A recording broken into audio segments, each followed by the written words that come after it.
الحمدللہ رب العالمین والصلاة والسلام علی سید الانبیاء والمرسلین، اما بعد۔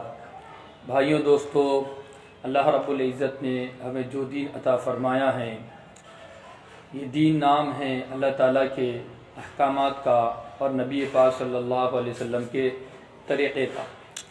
اب عبادات ہو، چاہے معاملات ہو، چاہے معاشرت ہو، ان تمام باتوں کے اندر ہمیں اللہ تعالیٰ کا حکم اور نبی کا طریقہ دیکھنا چاہیے اور اس کے مطابق اپنی عبادات کو کرنا چاہیے۔ اب کیونکہ ہمارے سامنے ایک رسم اور ایک بدعت اور خرافات یہ چل پڑی ہیں کہ 22 رجب کے کنڈے کے نام سے، اور لوگ اس کو 22 رجب کی عید کہتے ہیں، کنڈوں کی عید کہتے ہیں۔ حالانکہ ہم کو یہ بات معلوم ہے کہ اسلام میں صرف 2 ہی عید ہے، ایک ہے رمضان کے ختم پر جو عید الفطر ہے، اور دوسری بقر عید کی عید۔ یہ دونوں ہی عیدیں ہیں۔ اس کے علاوہ اگر کوئی عید کا نام دے رہا ہے تو وہ ہمارے دین کے اندر زیادتی کر رہا ہے، اسلام سے اس کا کوئی تعلق نہیں ہے۔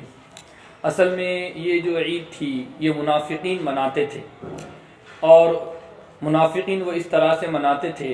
سیدنا امیر معاویہ رضی اللہ تعالیٰ عنہ جو نبی محبت صلی اللہ تعالیٰ علیہ وسلم کے ساڑو بھی ہے اور نبی پاک صلی اللہ علیہ وسلم کے سالے بھی ہے، اللہ تعالیٰ نے ان کو 2 نسبتیں ہمارے نبی پاک صلی اللہ تعالیٰ علیہ وسلم کے ذریعے سے عطا فرمائی تھی۔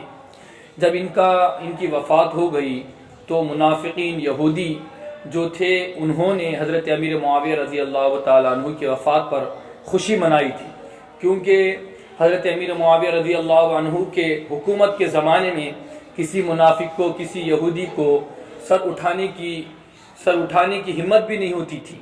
وہ دبے پاؤں اور دبے الفاظ اور دبی زندگی گزارتے تھے، اور امیر معاویہ رضی اللہ عنہ کا جیسے ہی انتقال ہو گیا تو اس کے بعد وہ لوگ آزاد ہو گئے، جس کی وجہ سے ان لوگوں نے امیر معاویہ رضی اللہ عنہ کی خوشی کے اندر شیرنی تقسیم کی، یعنی راتوں رات شیرنی تقسیم کی۔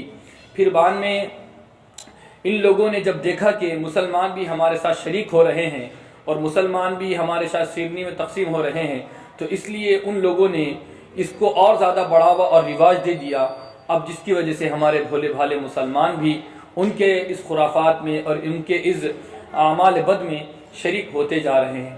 اس لیے یہ امیر معاویہ رضی اللہ تعالیٰ عنہ کے اوپر اس کنڈے والی عید کو رکھا گیا ہے، اور حوالہ یہ دیتے ہیں مسلمانوں کو غافل کرنے کے لیے، امام جعفر صادق رضی اللہ تعالیٰ عنہ کی وفات یا حضرت امام جعفر رضی اللہ تعالیٰ عنہ صادق رضی اللہ تعالیٰ عنہ کی اس کے اندر پیدائش ہے۔